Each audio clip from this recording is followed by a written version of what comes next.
자, 먼저 전기를 배우기 전에는 전기에 대한 기초를 배워야 되기 때문에 한번 정리를 하고 본격적으로 진행을 해보도록 하겠습니다. 왜냐하면 수학을 공부하기 위해서는 기본적인 사칙 연산을 알아야 되고, 국어를 공부하기 위해서는 자음과 모음을 알아야 하듯이 전기를 알기 위해서는 기본적인 것을 알고 넘어가 줘야 됩니다. 그 중에 반드시 이 세 가지는 알고 있어야 되는데, 첫 번째는 전류, 두 번째는 전압, 세 번째는 저항입니다. 중학교 과학 시간에 배워봐서 대충 전류는 무엇이고 전압은 무엇이고 저항은 무엇인지 대략적으로는 알고 있지만 공학에 적용하는 것은 다 까먹었을 수 있기 때문에 다시 한번 정리해 드리도록 하겠습니다. 전류는 무엇이냐면 전하의 흐름이라고 볼 수 있습니다. 그리고 대표적인 단위로서 암페어 단위를 사용하고 있죠. 그 다음 두 번째 전압은 전류를 흐르게 하는 능력입니다. 이때 전압의 단위는 대표적으로 볼트 단위를 사용하게 되고, 세 번째 저항은 전류의 흐름을 방해하는 것입니다. 대표적인 단위는 옴이라는 단위를 사용하게 됩니다. 자, 이때 전류, 전압, 저항을 이렇게 글로 설명해서 알 수도 있지만 대표적으로 물과 비교해서 많이 설명하게 됩니다. 자, 그러면 우리가 알고 있는 강가의 물이 이런 식으로 흐르고 있다고 생각을 해보도록 하겠습니다.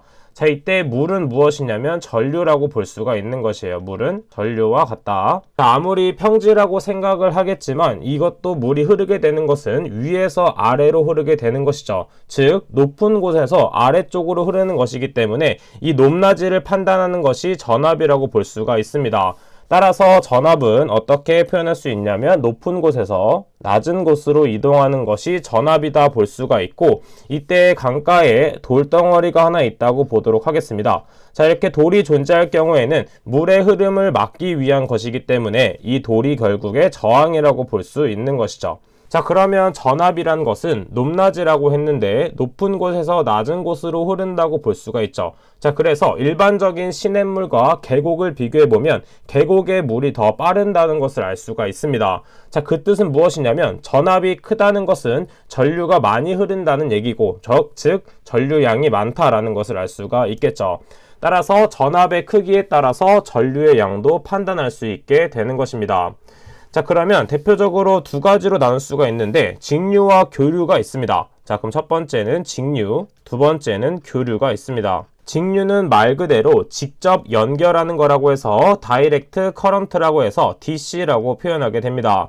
자, 이때 직류는 무엇이냐면 전압이 일정한 것. 자, 그래서 예를 들어서 직류의 예로는 건전지가 있고 그리고 배터리가 있습니다. 자, 교류는 직류와 반대로 alternating current라고 해서 AC라고 표현을 하게 됩니다. 자, 그래서 교류는 무엇이냐면 흐름에 따라서 전압이 바뀌는 것이죠.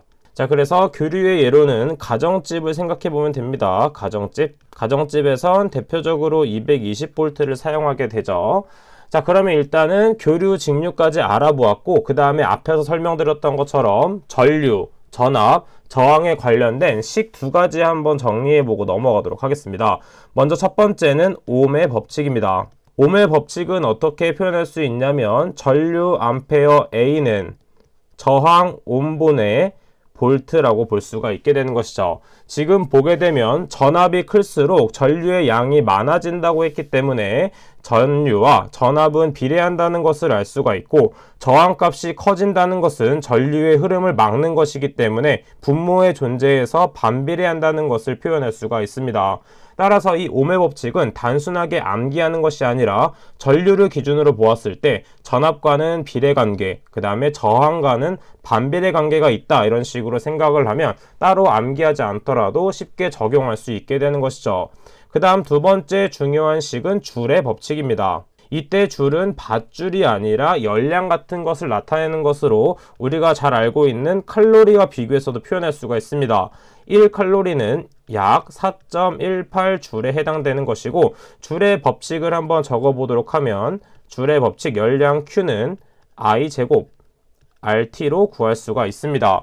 이때 Q는 무엇이냐면 단위가 줄 단위가 되겠고, 이때 I는 전류의 단위인 암페어 단위를 대입, 그 다음에 R은 저항값인 ohm값을 대입하면 되고, 그 다음에 T값은 무엇이냐면 통전시간인 초 혹은 세크 단위를 대입하면 되겠죠. 이 줄의 법칙 공식은 정말 중요하기 때문에 암기해야 되는 부분이 되겠습니다.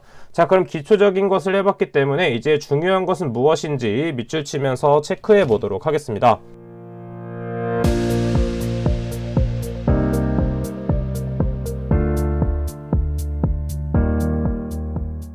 전기 기초에 대한 내용은 정말 중요하기 때문에 반드시 알고 있어야 되고, 모르는 부분에 대해서는 오픈 채팅방이나 우리 카페에서 올려가지고 질문을 해주시면 되겠습니다.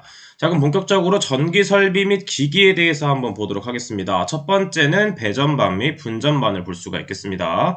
자, 우리가 길을 걷다 보면 길가에 있는 전봇대 같은 거를 많이 볼 수가 있겠고, 그 다음에 아파트로 들어오게 되면 내부로 들어왔을 때 우리가 두꺼비집 이런 것도 볼 수가 있습니다. 자, 그래서 배전반과 분전반이 정말 중요한데, 먼저 배전반이 무엇이냐면 송배전 계통과 전력기기의 상태를 항상 감시하고 차단기 등의 개폐 상태를 한눈에 볼 수 있으며 변전소 내에 기기를 원격으로 제어할 수 있는 계기가 되겠습니다. 계전기 같은 것들이 된다라고 볼 수 있겠죠. 이 배전반에서 분전반으로 전기를 준다라고 생각을 해주면 되겠습니다.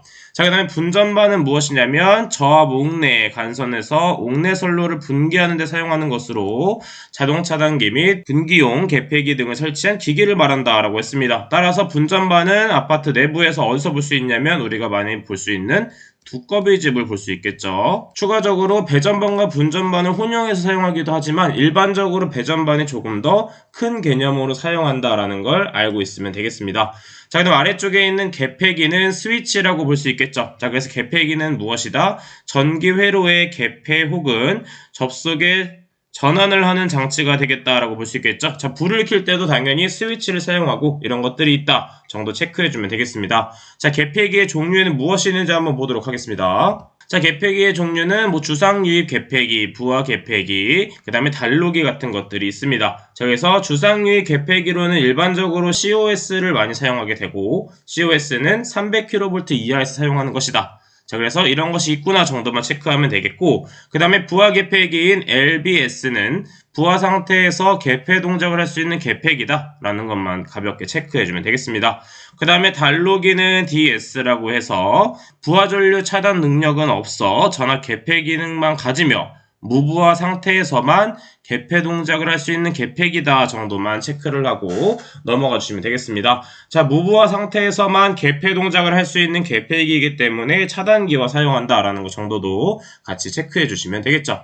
자, 아래쪽에 있는 자동 개폐기의 종류와 개폐기의 부착 장소는 이런 것이 있구나 정도만 체크를 하고 넘어가 주시면 되겠습니다. 자, 그럼 아래쪽에 있는 과전류 차단기에서 퓨즈에 대해서 보도록 하겠습니다. 퓨즈는 무엇이다? 정해놓은 값 이상의 전류가 흐르게 되면 용단되어서 기기를 보호하는 장치다라고 볼 수가 있겠고, 가장 간단한 과전류 차단기다 라고 볼 수 있겠습니다. 자, 그래서 용단된다가 무슨 뜻이냐면 용단은 녹아서 끊어진다 라고 볼 수 있겠죠. 녹아서 끊어짐. 나머지는 이런 것이 있구나 정도 체크하고 넘어가도록 하겠습니다. 자, 다음은 차단기에 대해서 보도록 하겠습니다. 차단기란 무엇이냐면 어떤 것을 차단한다 라고 생각을 해주면 됩니다.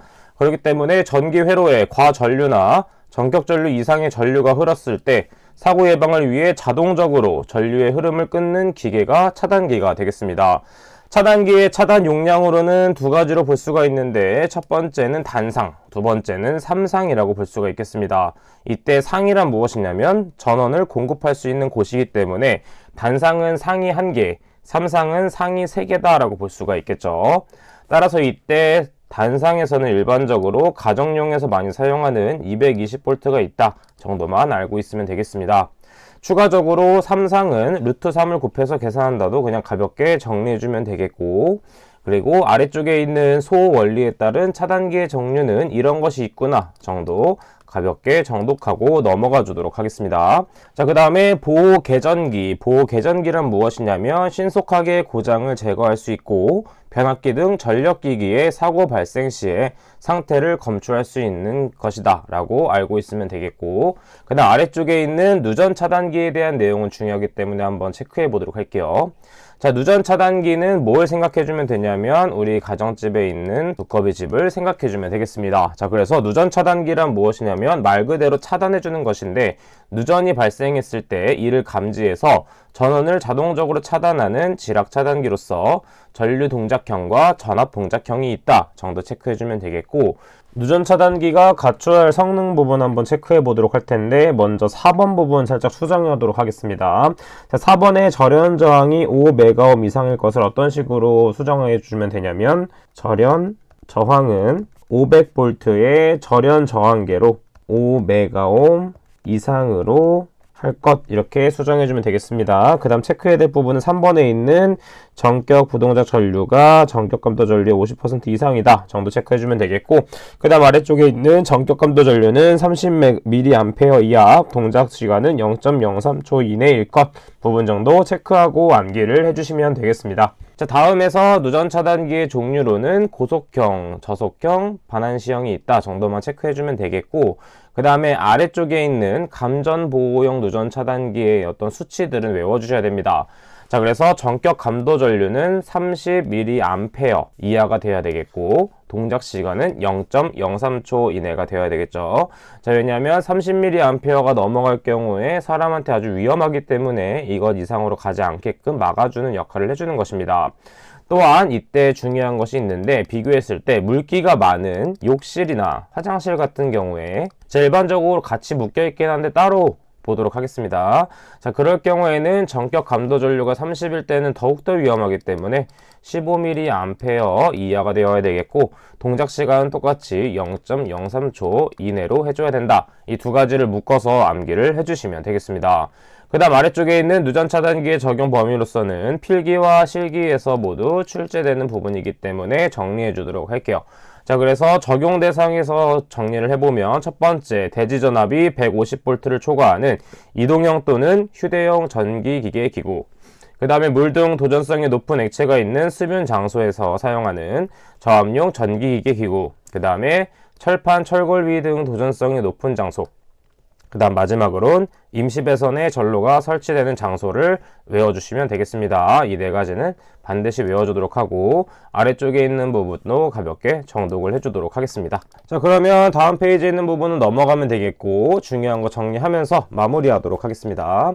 자, 그러면 오늘 배웠던 것에서 중요한 거 체크해 보도록 할게요. 누전 차단기 어떻게 해야 되냐? 전격 감도 전류가 30mA 이하, 동작 시간은 0.03초이며 추가로 뭐였죠? 물기가 있는 욕조나 욕실이나 화장실 같은 경우에는 전격 감도 전류가 15mA 이하이고 동작 시간은 0.03초 이내가 되어야 됩니다. 그 다음에 누전 차단기의 적용 범위는 필기와 실기 모두 출제되는 부분이기 때문에 이 네 가지 모두 암기해 달라고 했죠. 자, 그래서 오늘은 여기까지 하도록 하겠습니다. 저는 그럼 다음 시간에 찾아뵙도록 할게요. 감사합니다.